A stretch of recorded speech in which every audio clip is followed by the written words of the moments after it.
So ఒక practice paper చూద్దాం ఇవాళ. సో ఈ ప్రాక్టీస్ పేపర్లో 100 మార్క్స్ మోడల్ పేపర్ ఇది. సో ఇందులో క్వశ్చన్స్ చూద్దాం. ముందు సెక్షన్ 1 హాఫ్ మార్క్ క్వశ్చన్స్ అనమాట, డబల్ అయినాయి కదా, 1 మార్క్ ఇవి. ఇందులో first question, x plus 1/x is equal to 17/4, then find the value of x. X plus 1/x is equal to 17/4 అయితే ఎక్స్ యొక్క వాల్యూ ఎంత అని అడుగుతున్నాడు. జస్ట్ 1 మార్క్ క్వశ్చన్ అనమాట. చూద్దాం ఇది. సో ఇక్కడ రాసుకున్నాను నేను ఇది. సో మనం దీన్ని సాల్వ్ చేయాలి.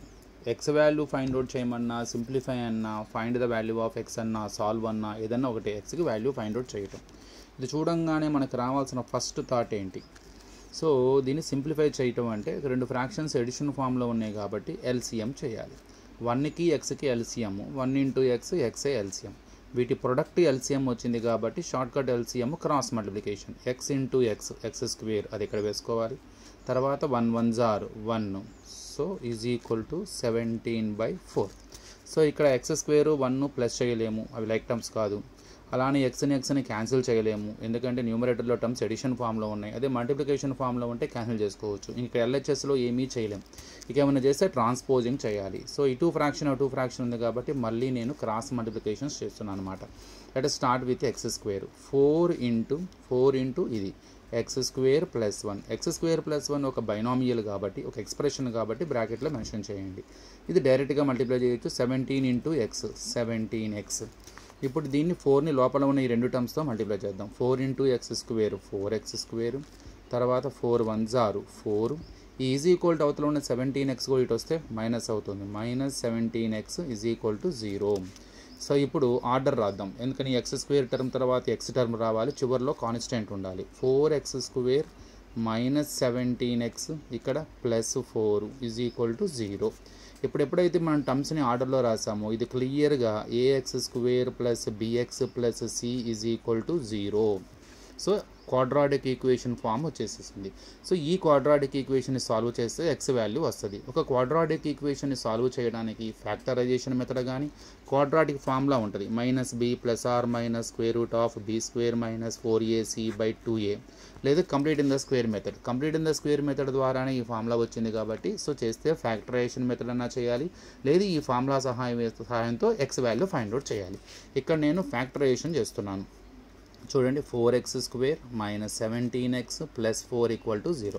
ఫ్యాక్టరైజేషన్ మెథడ్లో ఫస్ట్ వచ్చేది మొదటి యొక్క ఎక్స్ స్క్వేర్ యొక్క కోఎఫిషియంట్ని చివర ఉన్న కాన్స్టెంట్తో మల్టిప్లై చేయండి. 4 4s are 16.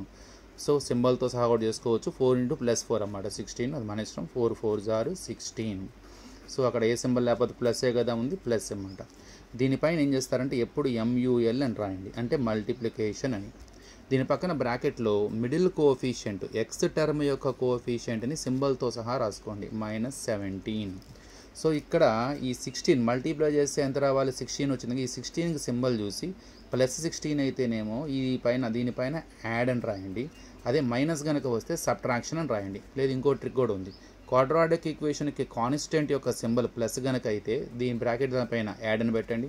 అదే చివరి సింబల్ మైనస్ గనక అయితే SUB సబ్ట్రాక్షన్ అని పెట్టండి. మళ్ళీ ఒకసారి మొదటి టర్మ్ యొక్క కోఎఫిషియంట్ని చివరి కాన్స్టెంట్తో మల్టిప్లై చేయండి. 4 4s are 16. దానిపైన ఎప్పుడు MUL అంటే మల్టిప్లికేషన్. దీని పక్కన బ్రాకెట్లో మిడిల్ టర్మ్ యొక్క కోఎఫిషియంట్, ఒకవేళ అక్కడ ఏమీ లేకపోతే 1 అని పెట్టుకోవాలి. ఇక్కడ -17 ఉంది, సింబల్తో సహా రాసుకోండి. దీనిపైన యాడా సబ్ట్రాక్షనా ఎలా రాయాలి? సో ఈ మల్టిప్లికేషన్ ఇక్కడ రాసాము బ్రాకెట్ ముందు, దీని సింబల్ బట్టి ఇది రాయాలి. దీని సింబల్ ప్లస్ ఉంటే పైన యాడ్ అని రాయండి, దీని ముందు మైనస్ కూడా సబ్ట్రాక్షన్ అని రాయండి. లేదు చివరి సింబల్ క్వాడ్రాటిక్ ఈక్వేషన్ యొక్క లాస్ట్ సింబల్ ప్లస్ ఉంటే యాడ్ అని, మైనస్ ఉంటే సబ్ట్రాక్షన్ అని రాయండి. సో ఇప్పుడు దీన్ని ఒక పజిల్లా మార్చండి. ఏవో 2 నెంబర్స్ ఉన్నాయి, మనకు ఆ 2 నెంబర్స్ తెలియవు, కానీ మీరు కనుక మల్టిప్లై చేస్తే 16 రావాలి, యాడ్ చేస్తే -17 రావాలి. మీకు అర్థమై ఉంటుంది ఎందుకు ఇదంతా వేసానని. సో మల్టిప్లై చేస్తేనేమో 16 రావాలంట, యాడ్ చేస్తేనేమో 17 రావాలంట. ఏంటా 2 టర్మ్స్. జనరల్గా 16 1s are 16. సో బాగానే ఉంది. సో 16కి 1కి యాడ్ చేస్తే 17 కూడా వస్తుంది. కొంతమంది 4 4s are కూడా 16 గా సార్ అని, కానీ 4కి 4 యాడ్ చేస్తే 8 వస్తుంది, 17 రాదుగా. సో మనకు కావాల్సింది ఇక్కడ 17 రావాలి. సో ఆ ఫ్యాక్టర్స్ ఏంటి, ఒకటి 16, ఒకటి 1. ఇక్కడ ఒక డౌట్, మరి ఈ రెండింటికి ఏ సింబల్స్ ఉండాలి సార్ అని. సింపుల్, యాడ్ చేయాలి. ఎప్పుడు యాడ్ చేస్తారు అసలు రెండు నెంబర్స్ని? వాటికి రెండింటికి సేమ్ సింబల్ ఉంటేనే యాడ్ చేస్తాం. అంటే రెండు ప్లస్లు ఉన్నా యాడ్ చేస్తాం, రెండు మైనస్లు ఉన్నా యాడ్ చేస్తాం. అదే ఒక ప్లస్ ఒక మైనస్ కానీ ఒక మైనస్ ఒక ప్లస్ పెట్టాం అనుకుంటే సబ్ట్రాక్షన్ చేస్తాం. ఇక్కడ మనం చేయాల్సింది ఎడిషన్, అంటే రెండింటికి సేమ్ సింబల్ ఉండాలి. ఓకే, రెండు సేమ్ సింబల్ ఉండాలంటే మళ్ళీ డౌట్, రెండు ప్లస్లు పెట్టాలా రెండు మైనస్లు పెట్టాలా? అందుకే నీకేం కావాలి? యాడ్ చేసి ఎంత రావాలి నీకు? -17. నీకు కావాల్సిన దానికి ఏ సింబల్ ఉంది? మైనస్ ఉంది. సో రెండింటికి మనం మైనస్ పెట్టాలి. ఎందుకని మనకి -17 రావాలి. సో మైనస్ ఉంది కాబట్టి రెండింటికి మైనస్ పెట్టాలి. సో ప్రాబ్లం అంతా ఎక్స్లో ఉంది కాబట్టి x -1x. So -16x -1x. So multiply చేస్తే 16 రావాలి, యాడ్ చేస్తేనేమో -17 రావాలి. 16 1s are 16, 16కి 1 యాడ్ చేసి 17. సో ఎడిషన్ కాబట్టి రెండు సేమ్ సింబల్ ఉండాలి. అందులో మనకి -17 రావాలి కాబట్టి రెండింటికి మైనస్ పెట్టండి. ఇప్పుడు మొదటి టర్మ్ని యాజ్ ఇట్ ఈస్గా రాసుకోండి. సో మధ్యలో టర్మ్ బదులు మీ ఫ్యాక్టర్స్ రాయండి. ఇక్కడ సింబల్తో కూడా సంబంధం లేదు మీకు. ఇక్కడ మీ ఫ్యాక్టర్స్ ఏవైతే ఉన్నాయో సింబల్స్ అవే సింబల్స్ మెయింటైన్ చేయండి. -16x -1x. ఎందుకని -16x -1x యాడ్ చేస్తే -17x. సో ఇదే అంటే దీని వాల్యూ మారకుండా ఇలా రాస్తున్నాం. అందుకే దీన్ని మిడిల్ టర్మ్ని స్ప్లిట్ చేసామన్నమాట. Without changing the value -17x, here we have return -16x -1x. అందుకే దీన్ని splitting the middle term method కూడా అంటారు. మరి లాస్ట్ సేమే, +4 = 0. సో ఫస్ట్ది లాస్ట్ది యాజ్ ఇట్ ఈస్గా రాసుకుంటూ మిడిల్ టర్మ్ బదులు మనకు వచ్చిన ఫ్యాక్టర్స్ రాయాలి. ఇప్పుడు 4 టర్మ్స్ అయినాయి. అంటే ఈ 3 టర్మ్స్ని కాస్త 4 టర్మ్స్ చేయటమే మనకు కాన్సెప్ట్. ఎందుకని ఇవి 4 టర్మ్స్ అవ్వటం మూలంగా మొదటి 2 టర్మ్స్ సెకండ్ 2 టర్మ్స్ మనకు పెయిర్ వచ్చి కామన్ వచ్చే అవకాశం ఉంటుంది. మొదటి 2 టర్మ్స్లో నేను కామన్ తీస్తున్నాను. మొదటి 2 టర్మ్స్లో కామన్ ఎంత? 4x. ఎందుకని 4th టేబుల్లో 16 పోతుంది. x² xలోనేమో x చిన్నది కాబట్టి 4x. సో 4 బయటకు వచ్చేసింది. x² ఒక x బయటకు వచ్చింది, ఇంకో x ఇక్కడ ఉంటుంది. నెక్స్ట్ కొన్ని x కాస్త బయటకు వచ్చేసింది. 4th టేబుల్లో 16 4 టైమ్స్ పోతుంది కాబట్టి 4 4s are 16. ఇక నెక్స్ట్ ఇప్పుడు ఏం కామన్ తీయాలి? ఇక్కడ x ఉంది, ఇక్కడ x లేదు. అంటే xని కామన్ అయితే తీయలేము. మరి ఏం కామన్ తీయాలి? 1 4 ఇవి రెండు ఏ టేబుల్లో పోతాయో హైయెస్ట్ కామన్ ఫ్యాక్టర్ అది తీయాలి. ఫస్ట్ టేబుల్లోనే పోతాయి. సో ఇంకా ఏ టేబుల్లో పోవు. సో 1 కామన్ తీయాలి. కానీ ఇక్కడ చిన్న ఇంపార్టెంట్, ఇక్కడ ఈ బ్రాకెట్లో ఏదైతే ఉందో ఇక్కడ అదే రావాలి. అంటే x -4 అనేది మళ్ళీ ఇక్కడ కూడా రావాలి. ఇక్కడ x -4 రావాలి. ఓకే, బాగానే ఉంది. అంటే లోపల మైనస్ ఉంది. కానీ ఇక్కడ చూడండి, ఇక్కడ చివరిలో ప్లస్ ఉంది. అంటే ఇదే ప్లస్ మైనస్గా మారాలి ఇక్కడ. ఎందుకని మనకి x -4 మైనస్ రావాలి కంపల్సరీ. ఇక్కడ మైనస్ రావాలంటే ఇక్కడ కూడా అదే సింబల్ ఉండాలిగా. మరి లేదు. సో ఈ ప్లస్ సింబల్ ఎట్లా అయినా మైనస్ అవ్వాలంటే, ఇక్కడ ఉన్న సింబల్ చేంజ్ అవ్వాలంటే నువ్వు తర్వాత తీసే కామన్కి నెగిటివ్ సింబల్ కూడా కామన్ తీయాలి. నువ్వు ఏదైతే కామన్ తీయబోతున్నావో నెక్స్ట్ 2 టర్మ్స్లో దాంతోపాటు నెగిటివ్ సింబల్ కూడా కామన్ తీయాలి. కారణం ఏంటంటే here we should get again x -4 as a common. So ఇక్కడ సింబల్స్ ఆపోజిట్గా ఉన్నాయి. ఇక్కడ మైనస్ ఉంది, చివరిలో ప్లస్ ఉంది. సో ఆ ప్లస్ ఎలా అయినా మైనస్గా మారాలంటే మనం నెక్స్ట్ ఏదైతే కామన్ తీయబోతున్నామో దాంతోపాటు మైనస్ కామన్ తీయాలి. సో ఇక్కడ నేను 1 కామన్ తీయబోతున్నాను, దాంతోపాటు -1 కామన్ తీయబోతున్నా. సో -1 బయటకు వచ్చేసింది. ఇక్కడ ఏముంటుంది ఇంకా x.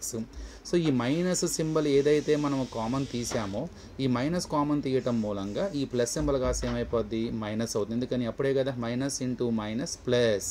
So minus into plus again minus. So because we have taken minus as a common we get different symbol. In the place of plus we get minus symbol. So then only we get, if you multiply minus into minus plus again we get plus. So first టేబుల్లో 4 times పోతుంది. So ఇందా చెప్పాను same ఇదే bracket రావాలి అని. So మీకు అర్థమై ఉంటుంది ఎందుకు మైనస్ కామన్ తీసాను. ఎందుకంటే x -4 ఉంది, ఇక్కడ కూడా x -4 రావాలి. కానీ ఇక్కడ ప్లస్ ఉంది. ఈ ప్లస్ మైనస్ అవ్వాలంటే మనం తీసే కామన్కి నెగిటివ్ సింబల్తో సహా కామన్ తీయాలి. ఇప్పుడు x -4 ఇది కామన్, ఇది బయటికి లాగేసేయండి. సో ఈ 2 టైమ్స్ వచ్చిన x -4ని 1 టైం రాసి ఈ మిగతా ఏవైతే ఉన్నాయో వాటిని బ్రాకెట్లో రాయండి. 4x -1 = 0. సో ఫస్ట్ 1 = 0 చేసుకోండి. x -4 = 0. -4 అవతలకు వస్తే +4. So x = 4. రెండవది 4x -1 = 0. -1 అవతలకు వస్తే +1. x ఇంటూ ఫామ్ 4 అవతలకు వస్తే 1/4. So x = 1/4. So finally I solved it. I got x value 4 or 1/4. Because it is a quadratic equation, it has 2 roots. That's why here we got 2 values of x. They are 4 and 1/4. Here by using, and after simplifying, after getting it into the quadratic equation, I used factorization method to solve it. So it is our wish. We have another method also is there. By using the quadratic formula also you can solve it.